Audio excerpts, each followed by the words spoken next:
आपको मैं एक गुरु मंत्र बता देता हूं, बात समझ आ जाए बहुत अच्छी बात है, नहीं समझ आए कोई बात नहीं, अगले साल जरूर समझ आएगी जब आप दोबारा यकीन 2.0 में होंगे, नहीं तो ठीक है। That is revision is the key to success. आपकी सिलेक्शन आपका रिवीजन ही कराएगा। आज किसी बच्चे ने पूछा था सर मोलर मास कैसे फाइंड आउट किया, आप बता दीजिए। मुझे बताने में कोई प्रॉब्लम नहीं है, मुझसे आप 1 नहीं 100 नहीं 1000 नहीं जितने मर्जी डाउट पूछना चाहो पूछ सकते हो, बट उससे सिलेक्शन नहीं होगा पढ़ाई हुई चीज को अगर आप रिवाइज नहीं करके आए हैं तो।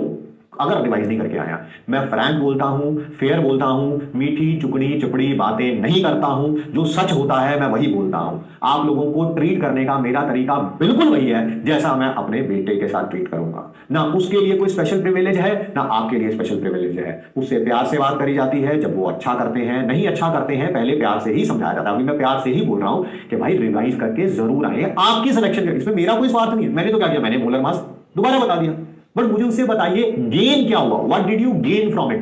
Nothing, you gain nothing from it, क्योंकि वो आपकी आदत नहीं बदली। जब तक आपकी आदत नहीं बदलेगी कि यार मेरे पास एक वाइट शीट होनी चाहिए, ठीक है,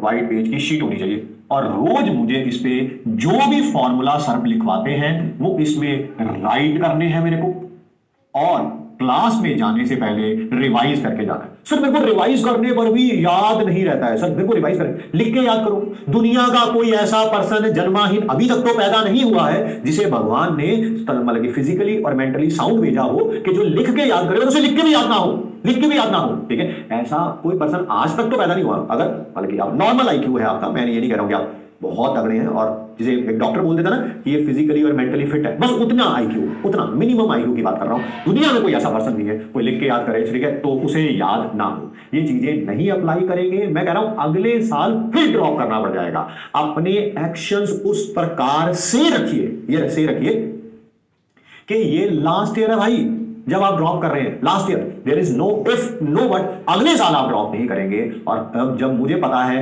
कोई भी इंसान किसी भी चीज को लास्ट टाइम करता है तो वो सबसे बेस्ट कर देता है, सबसे बेस्ट देता है, और जब आप अपना सबसे बेस्ट देंगे सिलेक्शन हो जाएगा भाई, सिलेक्शन हो जाएगा। कोई दुनिया की ऐसी ताकत आपको रोक ही नहीं सकती। मैं अपने बारे में पर्सनली बात करूं, मुझे हमेशा उन बच्चों से ज्यादा लगाव होता है, मैं उनकी तरफ थोड़ा, ठीक है, पार्शियलिटी है तो है, मतलब क्या उसमें मैं नेचर होती है ना, जैसे आपकी अपनी नेचर है, मेरी अपनी नेचर है, मेरा उन बच्चों की तरफ झुकाव थोड़ा सा ज्यादा होता है जो बच्चे जो है बिलो एवरेज होते हैं बट मेहनत करने के लिए तैयार होते हैं, ठीक है। कंडीशन वो लास्ट लास्ट वाली लाइन पूरी है, ठीक है।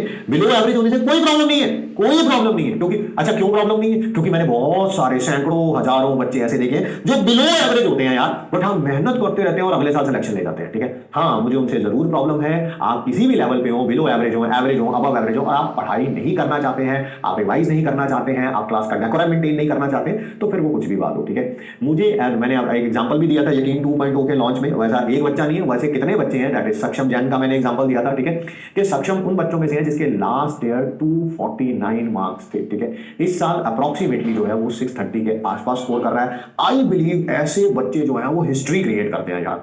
249 से आके 630 तक जाना, मैं कह रहा हूं उस बच्चे को तो अपनी जो भी उसने जिंदगी में आज तक किया होगा ना वो पूरा इंजन ओवरऑल करना पड़ा होगा, मतलब जिंदगी में जो आज 12th तक पढ़ा होगा वो सबको वो जीरो होगा, और उसने बिल्कुल जीरो से स्टार्ट करके अबव 600 लेके आना, that is commendable as compare to someone जिसके ऑलरेडी 500 550 है और वो 700 या 705 710 लेके आ जाए। कारण मेहनत उसने भी बहुत करी होगी यार 550 से 700 जाने के लिए, कोई दो राय नहीं है, उस बच्चे की मेहनत को मैं कोई डिस्कार्ड नहीं कर रहा हूं, बट उस बच्चे की देखो जिसको कुछ भी नहीं आता होगा, क्योंकि 200 नंबर जिसके आते हैं आपको सबको पता है कि उसको कितना का आता होता है कितना का नहीं आता होता है, ठीक है।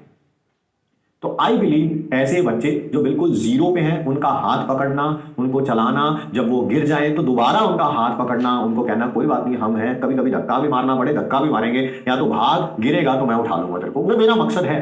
बट आपकी तरफ से एफर्ट जरूर दिखना चाहिए, ठीक है। आप बोले कि आप कुछ एफर्ट, पता नहीं इस साल तो शायद सैकड़ों बच्चे जो है मेरे को अपना डेली रूटीन भेज रहे हैं, ठीक है, बट कितने जाने भेजते रहेंगे एंड डे तक, मुझे इस बारे में बहुत बड़ा क्वेश्चन मार्क है। जो एंड तक भेजेगा और कंसिस्टेंटली रूटीन को फॉलो भी करेगा, सिलेक्शन उसका हो जाएगा, सिलेक्शन उसमें कोई दो राय नहीं, उसमें कोई भी दो राय नहीं, ठीक है।